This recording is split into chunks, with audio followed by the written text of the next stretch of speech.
ang mga kwento ng pag-ibig, kwento ng buhay at kwento ng pag-asa dito sa Barangay Love Stories. Love Stories. May dahilan ba para hindi ka tumupad sa usapan? Ayos lang kaya sa kanya na hindi mo tuparin kahit pinangako mong oo? Bakit nga ba hindi ka tutupad? Dear Papa Dudut, ako nga pala si Riri, ang pambansang bridesmaid. Bakit ko po nasabi? Lahat kasi ng mga kasal na mga kaibigan ko ay abay ako. Bridesmaid pero never akong naging maid of honor. Di naman sa walang kumukuha sa akin. Sa katunayan ay marami nang nag-offer sa akin na maging maid of honor dahil daw sa gusto nila ako. Pero lahat ng yon ay tinanggihan ko. Hindi naman sa tamad akong tumulong sa bride o sadyang maarte lamang ako. Nangako kasi ako sa isang tao na sa kanya lamang ako magiging maid of honor oras na ikasal siya. Walang iba kundi ang best friend kong si Lucille. Childhood best friends kami niyan. Kaya naman ang dali lang sabihin at ipangako sa kanya na balang araw kapag ikakasal siya, ako ang magiging maid of honor niya. Pero sa pagdaan po ng panahon ay biglang may magbabago. Bigla ako mapapatras. Bakit po? Hayaan niyo pong sa pagpapatuloy ng aking kwento ay sabihin ko sa inyo. Pero sa ngayon ay gusto ko muna kayong ibalik kung paano kami nagsimula ni Lucille na maging magkaibigan para maintindihan ninyo kung bakit ganon kahalaga para sa amin ang maging maid of honor ng bawat isa.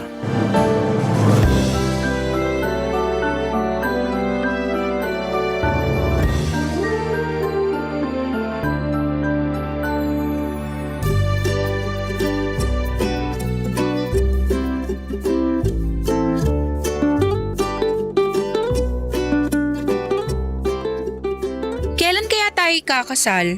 Yan na kagad ang iniisip mo, wala ka pang ang jowa. Palibhasa ikaw meron na, kaya ka mayabang dyan. Darating din yung sayo. Huwag ka lang masyadong choosy kasi. Binabaan ko na nga standards ko eh. Kumpara nung bata pa lang tayo.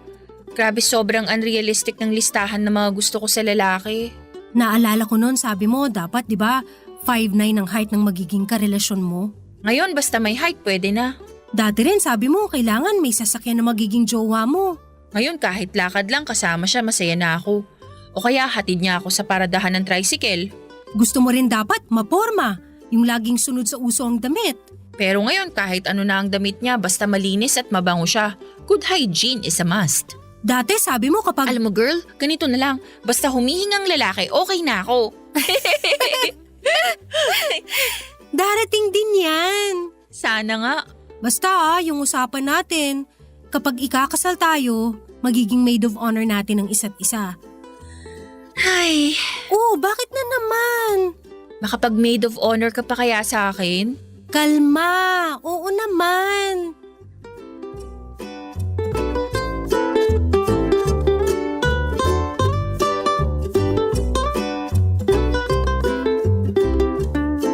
Paano nga ba nagsimula ang pangako namin sa isa't isa? Kapag kinasal kami ay magiging maid of honor namin ang bawat isa. Ganito kasi yon, Papa Dudut. Noong mga bata pa lamang kami ni Lucille habang naglalaro ang lahat ng mga kakilala naming bata ng bahay-bahayan, ay nauwili naman kami sa paglalaro ng kasal-kasalan.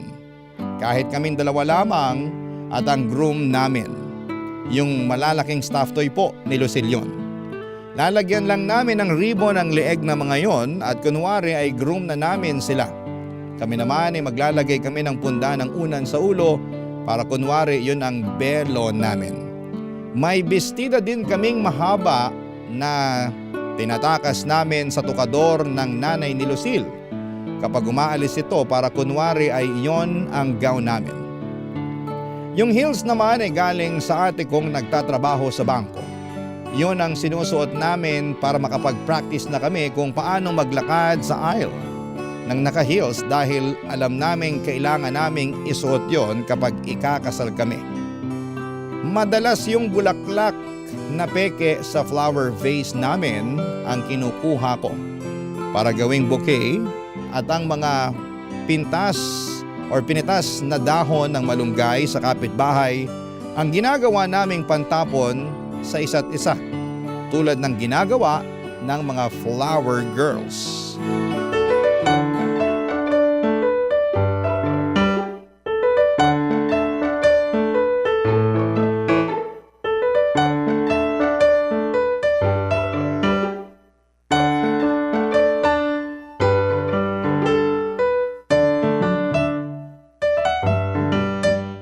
And you may now kiss the bride. Kiss na, dali! Di naman sasabihin ng pare yung kiss na dali eh. Eh di sorry na. O, ako naman ngayon ang bride. Ibabato ko pa tong bouquet ko eh. Ay sige, sasaluhin ko. Umayos ka sa pagsalo ha. Paulit-ulit ako nagbabato, hindi mo naman nasasalo lagi. Ikaw kayang umayos dyan, ang pangit ang pagbato mo eh. O sige, 1, 2, 3! Ay, nasalo ko! Nasalo ko! Ikaw na ang next na ikakasal! Ay, ang ganda siguro kung totoong ikakasal tayo, no? Yung hindi sa teddy bear, tapos yung totoo yung bulaklak. Tapos kasya yung damit at sapatos sa atin. Sino kaya yung magiging groom natin, no? Sana wala dun sa mga kalaro natin kasi ang dudungis nila eh. Hanap tayo sa ibang lugar. Riri, O bakit? basta kapag lumaki tayo, tapos magpapakasal na, gawin pa rin natin to ha. Maglaro ng kasal-kasalan? Hindi! Yung maging maid of honor natin ng isa't isa. Maid of honor lang ha? Kasi ayoko maging pare, tapos flower girl ng sabay-sabay. Ang hirap kaya nun. Loka-loka ka talaga. Siyempre, hindi ganun. Wala naman kasi tayong ibang kalaro, kaya lahat tayong gumagawa. Bakit kaya ayaw nila ng kasal-kasalan? Ang sayo kaya. Yung parang napapanood natin sa TV, di ba? Ang ganda lagi ng bride, tapos ang gwapo ng groom. Tapos iiyak pa sila. Kasi sobrang love nila ang isa't isa. Ay, sana balang araw ganun din tayo, no? Oo naman, magiging ganun tayo. Basta mag-pray lang tayo lagi para i-deliver na ng langit yung magiging groom natin. At kapag ikakasal tayo, Maid of honor natin ang bawat isa. at bawal na maging maid of honor sa iba, sa atin lang. Tama! Kaya dapat maging best friends pa rin tayo, ha? Sigurado yan. Tayo lang mag-best friend forever. O sige, tara. Tuloy na natin yung laro. Ako naman ang bride, ha? Akin yung heels, ako na ang lalakad. Diyan nagsimula ang munting pangako namin sa isa't isa ni Lucille. Tunog pang bata lamang yan, pero gusto naming panindigan yan balang araw. Bata pa lamang kami ay hopeless romantics na kami at umaasa kami na balang araw ay darating ang Prince Charming namin at gagawin kami hindi lang prinsesa, kundi bride. Hanggang sa paglaki namin ay baon namin ang pangako namin yan sa isa't isa. Hindi kami nakalimot. Tuwing may kinakasal sa mga kakilala namin ay pinapaalalahanan namin ang isa't isa tungkol sa pangako namin noong bata pa lamang kami. Siguro Papa Dudut ay isa yung pangako na yon sa mga dahilan kung bakit tumibay at kumapit kami sa pagkakaibigan naming dalawa ni Lucille. Kaya naman todo ang pagdarasal namin na sana ay magawa naming ikasal sa tamang lalaki para maranasan namin ang pakiramdam na maging maid of honor sa kasal ng bawat isa. Sa bawat isa at tumibay ang pagkakaibigan. Barangay Love Stories. Barangay Love Stories. Papa Dudut, sa pagdaan ng panahon ay naging magkaiba ang lagay ng estado ng love life namin ni Lucille. Ako ang minalas, siya ang sinuwerte. Isa lang ang naging boyfriend niya, 7 taon na sila at nakikita kong totoong masaya sila. Samantalang ako ay lumagpas na sa 1 dosena ang mga nakadate ko pero ni isa roon ay hindi napatunayan sa akin na karapat-dapat silang maging karelasyon ko.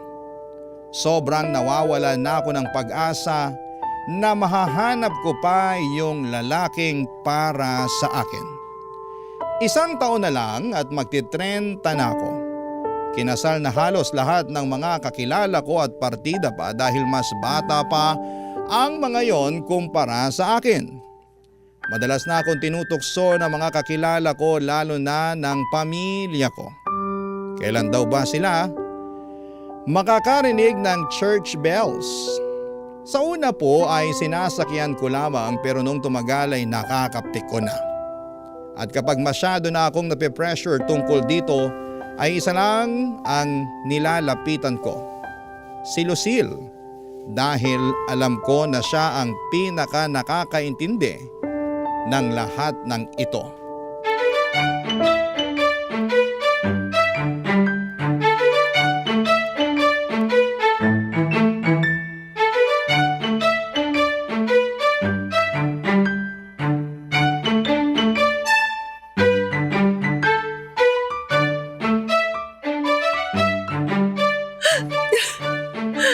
Ano pa bang kulang, Lucille?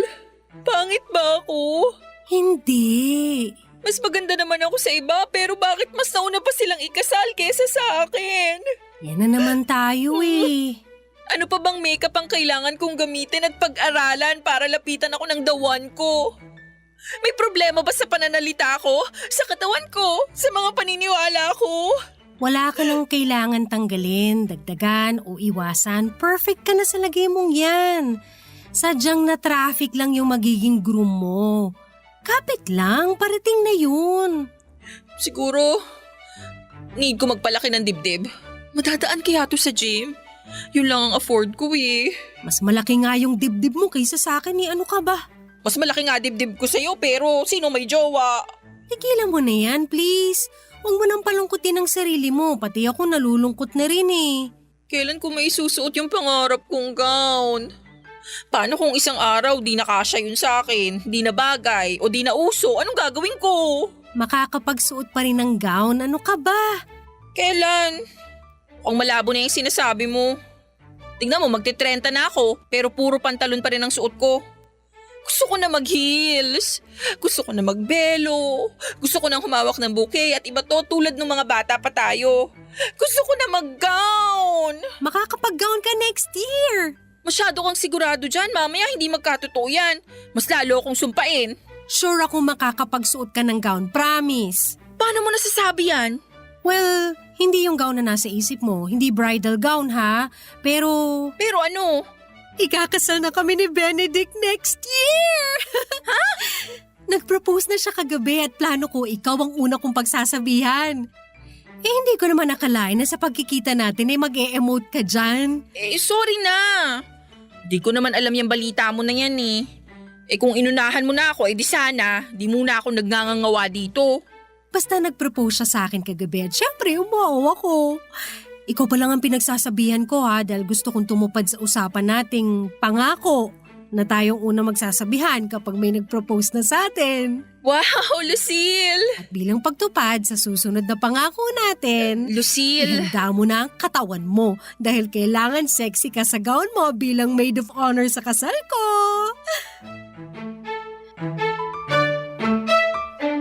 Masayang masaya ako para kay Lucille nang binalita nito sa akin ang tungkol sa nalalapit niyang kasal. Siya ang unang ikakasal sa amin, oo, nakaramdam ako ng kaunting inggit.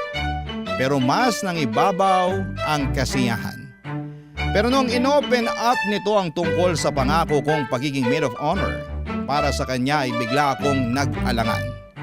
Gusto kong tumanggi pero hindi ako nabigyan ng pagkakataon dahil alam kong inaasahan niya na tuloy na ang pagiging maid of honor ko sa kanya dahil yun naman ang pinangako namin sa isa't isa noong bata pa kami, hindi ba? Paano ko to lulusutan? Hindi ako pwedeng maging maid of honor niya at hindi ko pwedeng sabihin ang totoong dahilan. Kaya naman nung nagkita ulit kami after ilang araw ay nilatag ko sa kanya ang mga naisip kong dahilan kung bakit hindi na ako tutupad sa pagiging maid of honor sa kasal niya, Papa Dudut.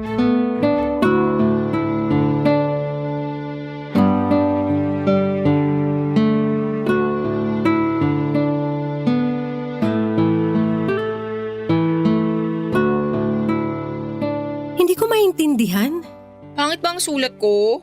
Hindi ko maintindihan kung bakit may listahan ka ng mga dahilan kung bakit hindi kita pwedeng maging maid of honor sa kasal ko. Iyan na nga.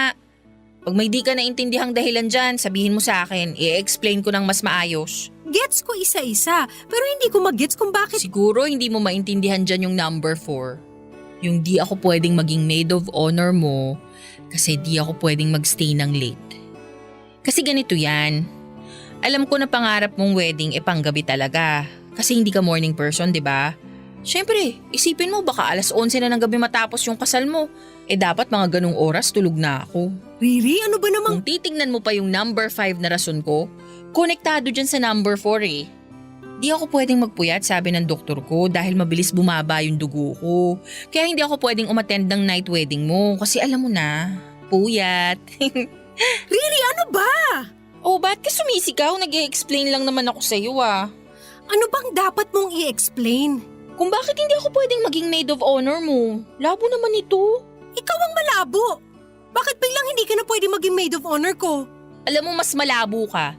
Ayan na nga yung listahan no, naka-enumerate na dyan lahat ng dahilan kung bakit hindi ako pwedeng maging maid of honor mo eh. Pinakamalabo ka sa lahat. Asan na yung pangako natin sa isa't isa? Na kapag ikakasal tayo, magiging maid of honor natin ang bawat isa. Asan na yun? Kasi Lucille, pangakong bata lang naman yun eh. Alam mo na, kapag lumalaki, tumatanda tayo, maraming nagbabago. Pero hindi yung pangako nating yun. Yun nga ang naging pundasyon kung bakit hanggang ngayon ang tibay ng friendship natin eh. Tapos bigla kang magdadahilan na hindi ka pwede?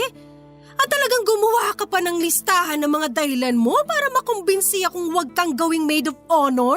Basahin mo muna kasi isa-isa para maintindihan mo kung bakit ayoko. At kung bakit hindi ako pwedeng maging maid of honor mo. O wag mo namang lukutin yung papel.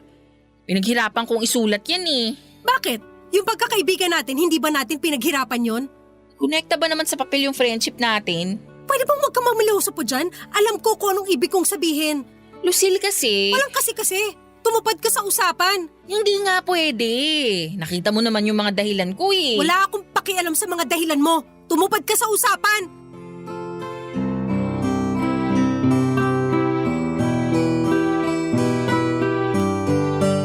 Papadudot, ramdam ko ang galit noon ni Lucille sa akin. Sa unang pagkakataon ay nakita ko siyang nagalit sa akin at nakaramdam ako ng konsensya. Mali naman kasi talaga na hindi ako tumupad sa naging pangako namin sa isa't isa mula pagkabata. Sagrado ang pangakong yon. Alam ko yon. Pero hindi talaga pwedeng maging maid of honor ako sa kasal niya at ang totoong dahilan ay hindi ko pwedeng sabihin sa kanya. Wala sa listahang ipinakita ko sa kanya ang totoong dahilan kung bakit hindi ako pwedeng maging maid of honor sa kanya.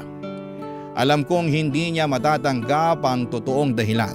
Oras na malaman niya at natatakot ako kung sakaling malaman nga niya. Hindi ko alam kung paano i-explain sa kanya yon kung sakali.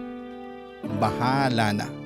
Gagawa ulit ako ng panibagong mga dahilan o mas magandang sabihing palusot para hindi na matuloy papadudot ang pagiging maid of honor ko para sa kaibigan ko. Barangay Love Stories. Barangay Love Stories. Lumipas ang 2 buwan pero wala pa rin akong magandang dahilan na ibibigay kay Lucille para hindi niya kukuning maid of honor. Naipadala na nga rito ang invitation sa akin at nakasulat na doon ang pangalan ko bilang maid of honor at wala na akong kawala hindi ba. Pero gagawa ako ng paraan. Hindi pa naman ako nasusukatan ng gown. Pwede siguro na magkasakit ako sa mismong araw ng kasal niya. Pero sino ang hahalili sa akin? Di nakadagdag pa ako ng stress para sa kanya. Ayaw ko namang ma-stress si Lucille at nag-isip ulit ako ng ibang dahilan. Pwedeng may pinapagawa sa akin ng nanay ko sa mismong araw ng kasal niya at hindi ako pwedeng tumanggi kundi ay mapapalo ako. Napailing na lamang ako sa naisip kong dahilan na yon. Sinong tangang maniniwala roon? Sobrang desperado na akong makatakas sa responsibilidad bilang maid of honor. Kaya naman hinarap ko na lamang siya para muling magmakaawa na ipasa na lamang niya sa iba dahil wala na akong maisip na bagong dahilan para sa kanya.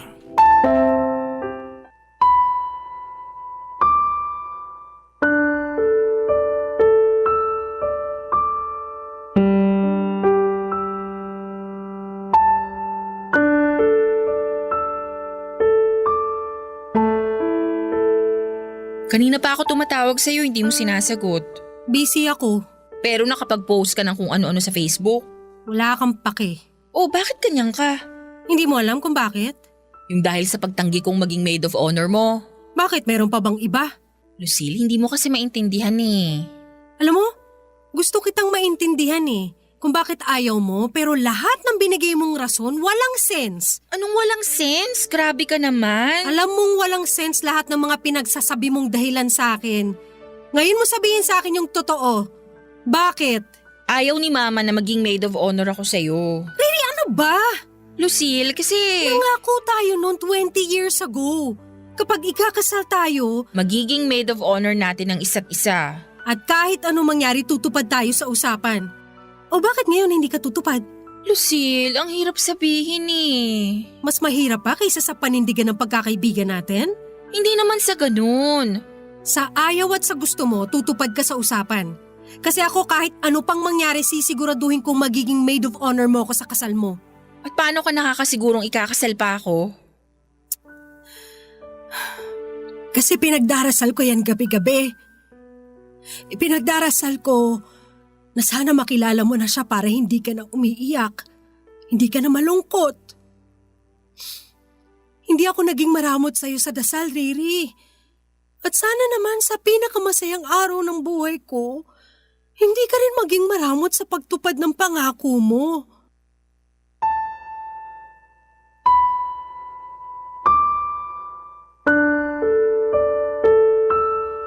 Pilit tinago ni Lucille ang pagluha nito. Pinalis na ako nito at sinabing saka na ulit kaming mag-usap. Alam kong masama ang loob nito sa kasalanan ko na yon. Naintindihan ko kung bakit siya ganon. Hindi yon basta-basta pagtatampo lamang at malaking bagay sa kanya ang naging pangako namin sa bawat isa. Umuwi ako ng bahay at humiga sa kama. Wala akong gustong harapin kundi ang sarili ko. Paano ko sasabihin sa kanya ang katotohanan kung bakit ayokong maging maid of honor sa kanyang kasal? Matatanggap ba niya? Malamang ay hindi. Malamang masasaktan siya. Malamang ay hindi niya ako mapapatawad. Umiyak ako ng umiyak noon at hindi ko alam kung paano ko sisimulan ang revelasyon na ito kay Lucille. Hanggang sa dinampot ko ang aking cellphone para tawagan ng isang taong alam kong makakaintindi sa aking sitwasyon, Papa Dudut.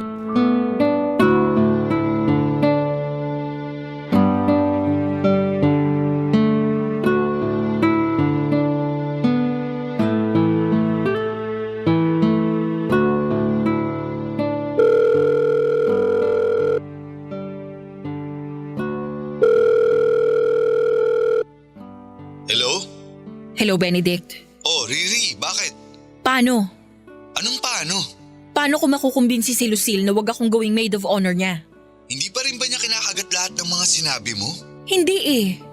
Lalo pa siyang nagalit kasi nagmumukha na akong desperada. Kakapilit ng mga rason ko. Eh bakit kasi ayaw mo na lang ituloy yung pagme-maid of honor sa kasal namin? Alam mong hindi pwede. Hindi pwede dahil… Dahil sa atin.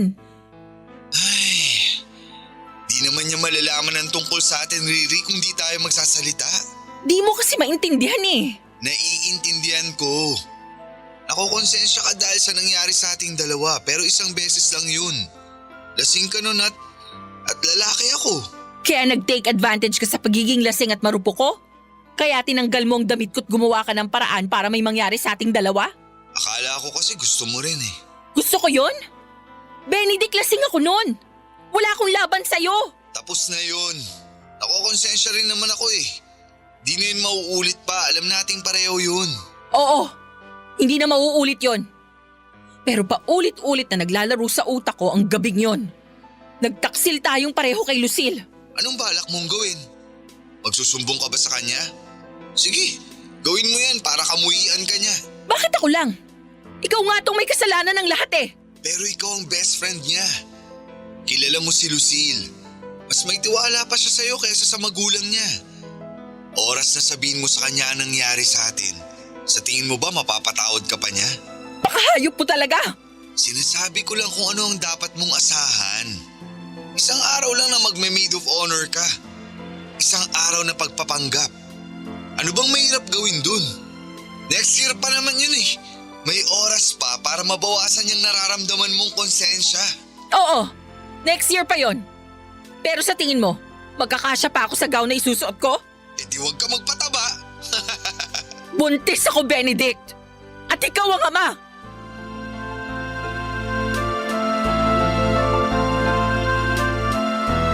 Isang gabing pagkakamali, nakabuo kami ni Benedict.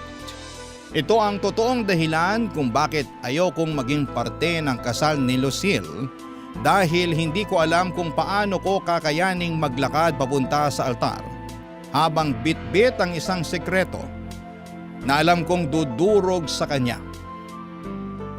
Hindi ako matulungan ni Benedict para lusutan ang problemang ito dahil kahit siya mismo ay ipit na rin dahil nabuntis nga niya ako. Paano kapag nalaman ito ni Lucille? Mapapatawad ba niya kami? Mapapatawad ba niya ako? Sasabihin ko ba sa kanya ang katotohanan? O hayaan ko na lamang ito at magpanggap na walang naganap? Paano kapag lumaki ang tiyan ko, ano ang isasagot ko kay Lucille?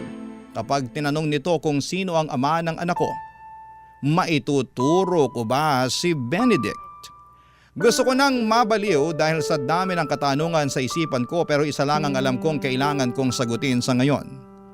Magiging maid of honor pa rin ba ako sa kasal ng best friend kong trinidor ko? Papadudod hanggang ngayon ay hindi ko alam ang gagawin at hindi pa rin ako kinakausap ni Lucille dahil sa pagtatampo nito sa akin dahil nga sa pagtanggi ko sa kanya na maging maid of honor.